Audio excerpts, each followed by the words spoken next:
ओम नमो भगवते वासुदेवाय नमः। स्वागत है आप सभी का मेरे यूट्यूब चैनल पर। आज मैं आपको गंगा स्नान का महत्व की कथा सुना रहा हूँ। प्रेत कहने लगा कि हे पथिक, मैं इस समय तुम्हारे पास जो यह गंगा जल है इसे मांगता हूँ, क्योंकि मैंने इसका बहुत कुछ महत्व सुना है। मैंने इस पर्वत पर गंगा जल का बड़ा अद्भुत आश्चर्य देखा है, इसलिए वह जल मांगता हूँ, क्योंकि मैं प्रेत योनि में अति दुखी हूँ। एक ब्राह्मण अनंतकारी को यज्ञ कराकर ब्रह्म राक्षस हो गया। वह हमारे साथ 8 वर्ष तक रहा। उसके पुत्र ने उसकी अस्थियों को इकट्ठा करके गंगा में कनखल स्थान में गिरवा दिया। उसी समय वह राक्षस तत्व त्याग कर सदगति को प्राप्त हुआ। यह मैंने प्रत्यक्ष देखा है, इसलिए मैंने तुमसे प्रार्थना की है। मैंने पहले जन्म में तीर्थ स्थानों में बड़े बड़े दान लिए थे और उनका प्रायश्चित नहीं किया था। इसी से मैं हजारों वर्ष तक इस प्रेत योनि, जिसमें अन्न और जल मिलना अति दुर्लभ है, दुख पा रहा हूँ। इस योनि में मुझको हजारों वर्ष बीत गए। इस समय आप जल लेकर मेरे प्राणों को, जो कंठ तक आ गए हैं, उसे बचाओ। कुष्ठ आदि रोग से भी मनुष्य प्राणों को त्याग करने की इच्छा नहीं करता।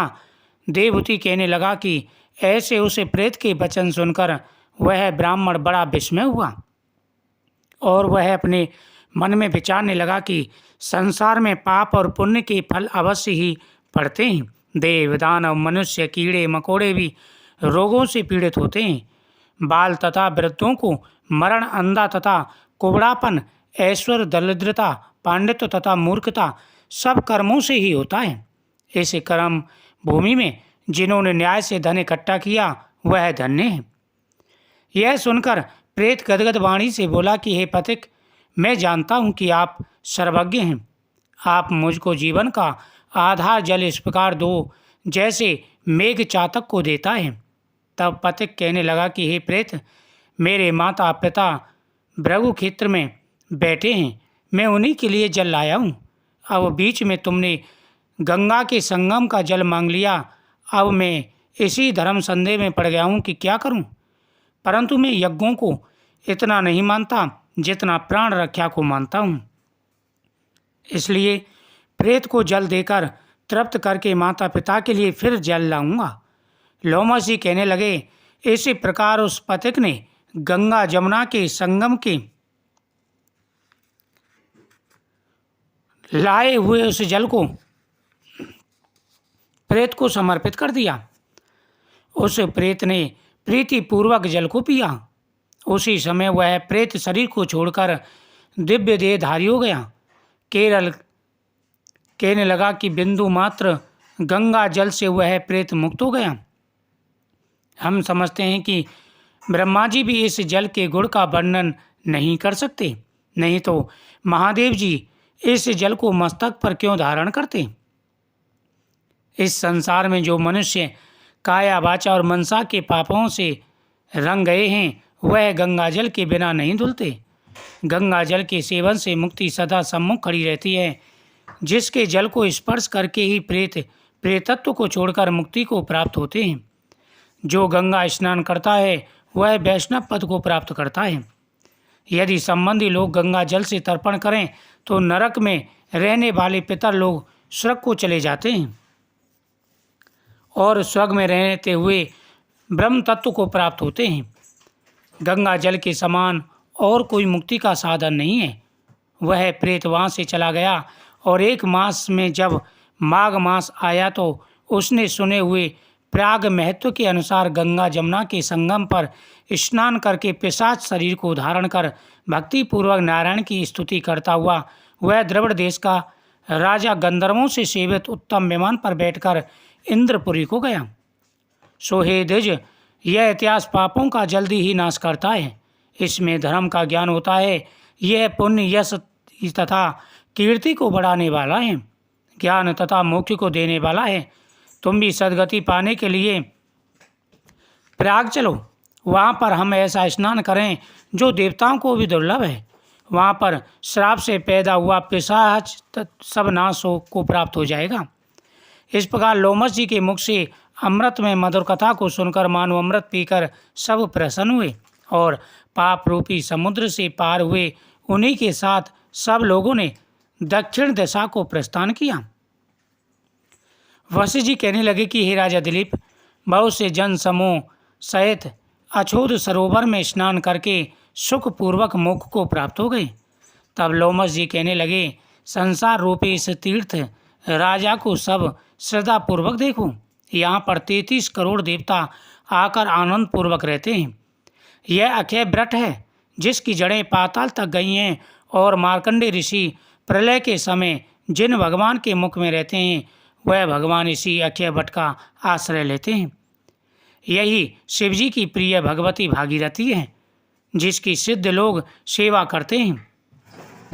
यह गंगा स्वर्ग के हेतु पताका है। इसका जल के पीने मात्र से ही मनुष्य मुक्त हो जाता है। हे मुनि, सभी प्राणी इस नदी को जमुना से मिल हुई पाते हैं। इसका संगम बड़े पुण्य से प्राप्त होता है। इसके स्नान से जन्म मृत्यु रूपी दावानल में कोई नहीं तपता, परंतु ज्ञान प्राप्त करके मुक्त हो जाते हैं।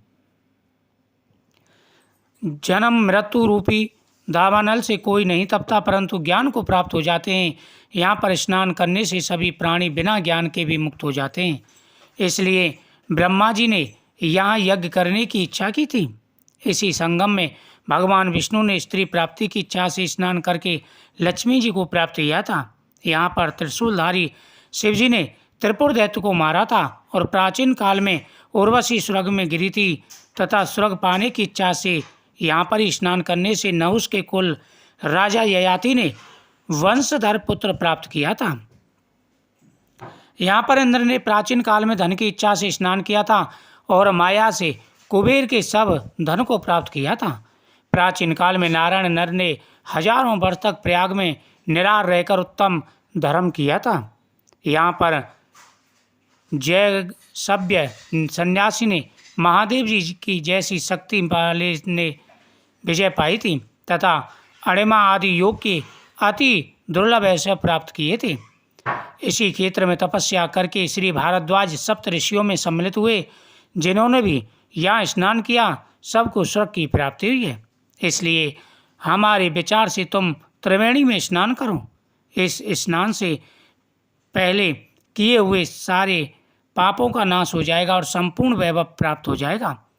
ऋषि के इस प्रकार के सत्य वचन सुनकर त्रिवेणी में स्नान करने से सबकी पिशाचत्व नष्ट हो गई। श्राप से विमुक्त होकर उन्होंने अपना शरीर धारण कर लिया। वेद निधि ने आज अपनी संतान को देखकर प्रसन्नचित होकर लोमस जी को संतुष्ट किया और कहा, आपके अनुग्रह से ही यह श्राप से विमुक्त हुआ है। अब आप इन बालकों के योग्य धर्म को कहिए। लोमस जी ने कहा कि इस युवा कुमार ने वेदों का अध्ययन समाप्त कर लिया है, इसलिए इन कन्याओं के प्रीतिपूर्वक कर कमलों को ग्रहण करें। तब लोमस जी तथा अपने पिताजी की आज्ञा से इस ब्रह्मचारी ने 5 कन्याओं से विवाह किया। इन कन्याओं के सब मनोरथ पूर्ण हो गए। जिसके घर में लिखा हुआ यह महत्व पूजा जाता है, वह नारायण की पूजा की जाती है। पुष्कर तीर्थ के प्रयाग में, गंगा सागर में, देवालय में, कुरुक्षेत्र में तथा विशेष करके काशी में इसका पाठ अवश्य करना चाहिए। पुष्कर तीर्थ में ग्रहण के अवसर पर इसके पाठ का दोगुना फल मिलता है और मरने पर वैष्णव पद को प्राप्त होते हैं। इस अध्याय के श्रवण करने से पूरे महीने की कथा का फल प्राप्त हो जाता है। इति श्री पद्म पुराणांगत अनोष्ट विंदोष अध्याय समाप्त। इस कथा का प्रतिदिन श्रवण करना चाहिए और पूर्णमासी को तो जितनी बार सुन सके उतनी बार इस कथा का श्रवण करना चाहिए। ओम नमो भगवते वासुदेवाय नमः।